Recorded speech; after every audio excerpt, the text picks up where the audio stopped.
आपने क्या ऑप्शनल रखा अपना? Sir political science and international relations. जब हम टैक्सेशन की बात करते हैं, इनडायरेक्ट टैक्स की बात हो ही रही थी, जीएसटी काउंसिल बनाया गया। बहुत सारे लोगों का कहना है कि GST council is forgery to federalism. जो राज्यों के पास जो जो इख्तियार थे अपने रेवेन्यूज़ को मैनूवर करने की तो गुंजाइश थी, वो जीएसटी के बाद छिन गई। अब राज्य जो है एक ग्लोरीफाइड म्यूनिसिपैलिटी से ज़्यादा रेवेन्यू के मामले में नहीं रह गए। उनके पास मैनूवर करने के लिए स्पेस नहीं है कि कहीं से और एडिशनल रेवेन्यू ले आएँ, कम ले आएँ, टैक्स बढ़ा दें, कम कर दें, ये सब उनके हाथ से छिन गया है। Do you agree?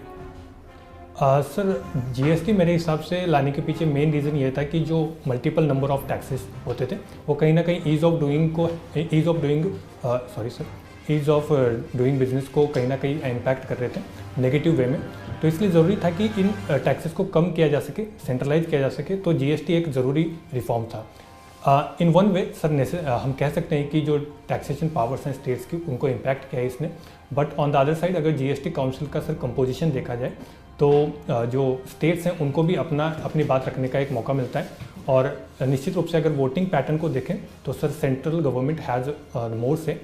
But again जो कुछ प्रोडक्ट्स हैं जैसे अल्कोहल या फिर पेट्रोल, इनको अभी भी जीएसटी के दायरे से दूर रखा गया है। और मेरे हिसाब से सर अगर over a period of time अगर देखेंगे तो जीएसटी स्टेट्स के लिए भी एक अच्छे रेवेन्यू का सोर्स रहेगा, मतलब उसमें एक अच्छा शेयर स्टेट्स का भी रहेगा। जीएसटी